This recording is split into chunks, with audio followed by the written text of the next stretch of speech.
जानकारी देने के लिए। और इधर आतंकवाद पर पाकिस्तान को विदेश मंत्री एस जयशंकर ने दो टूक कह दिया है कि पाकिस्तान मोस्ट वांटेड आतंकियों को भारत को सौंपे।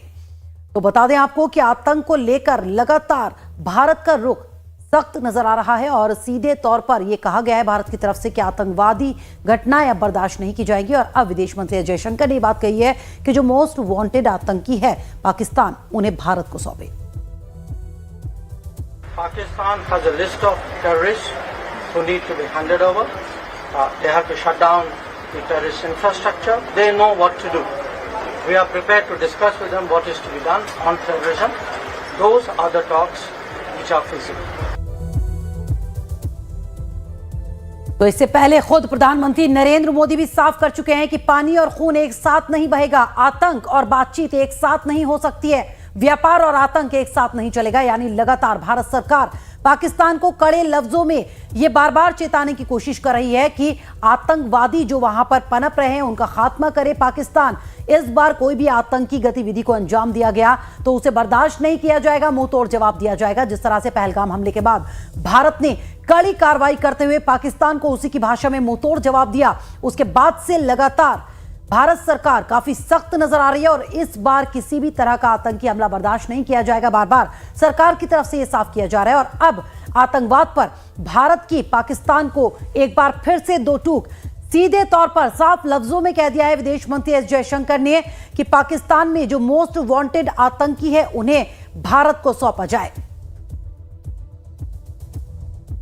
यानी इस बार आतंकवाद के मामले में थोड़ी सी भी ढिलाई बरतने के मूड में सरकार नजर नहीं आ रही है, क्योंकि अक्सर जिस तरह से आतंकवादी घटनाओं को अंजाम दिया जाता है भारत में और पाकिस्तान उसे मानने के लिए तैयार नहीं होता है, लेकिन अब भारत उसका बदला लेगा, कड़ा जवाब देगा, मुंह तोड़ जवाब देगा पाकिस्तान को। और पहलगाम हमले के बाद यह वैसे भी देख लिया सभी ने।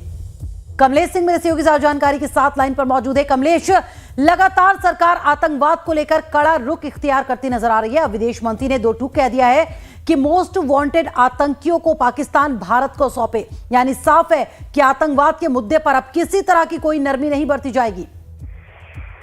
जी बिल्कुल, कल विदेश मंत्री ने साफ साफ कहा कि आतंकवाद के मुद्दे पे कोई नरमी नहीं बरती जाएगी और ये कहा अगर बातचीत होगी तो सिर्फ पाकिस्तान के बीच होगी, किसी तीसरे देश की कोई मध्यस्थता नहीं। और साफ साफ विदेश मंत्री ने कहा कि जब भारत सरकार ने, भारत की सेना ने आतंकवादी के गढ़ों पे हमला किया था तो इस बात की जानकारी पाकिस्तान को दे दी थी और पाकिस्तान को कहा था कि वो सिर्फ आतंकवादी को गढ़ों पर हमला कर रहे हैं, ना कि किसी सिविलियन या किसी मिलिट्री इंस्टॉलेशन। के बावजूद पाकिस्तान ने पूरे हमले को अपनी तरफ से लिया, उन्हें सही तरह पराजित किया और साथ साथ सिंधु जल बंटवारे को लेकर कहा कि ये जो सिंधु जल वाटर पानी है एपीएंस में है या रोक दिया गया है और तब तक ये शुरू नहीं होगा जब तक पाकिस्तान कठोर कार्रवाई आतंकवाद के खिलाफ नहीं करता, भरोसा नहीं दिलाता।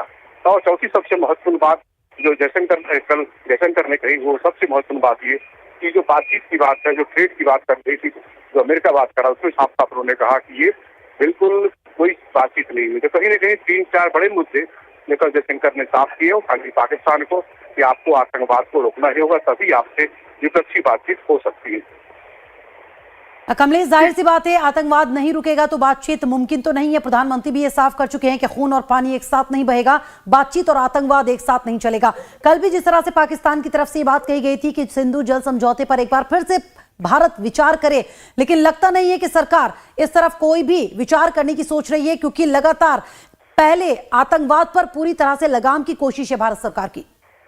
जी बिल्कुल, भारत सरकार ने बिल्कुल साफ कर दिया है। जब वो अब पाकिस्तान के जल संसाधन मंत्रालय की ओर से चिट्ठी लिखी गई और कहा गया कि वो बातचीत करने को तैयार है सिंधु जल समझौते पर, उस पर भारत सरकार की विदेश मंत्री ने साफ साफ कहा कि जब तक सिंधु नदी में खून और पानी एक साथ बहता रहेगा तब तक पाकिस्तान के साथ कोई नेगोशिएशन नहीं होगा। तो साफ है, भारत सरकार ने बिल्कुल अपना रवैया साफ कर दिया है कि पाकिस्तान को किसी भी कीमत पर आतंकवाद को रोकना ही होगा। कमलेश, चलिए शुक्रिया जानकारी देने के लिए।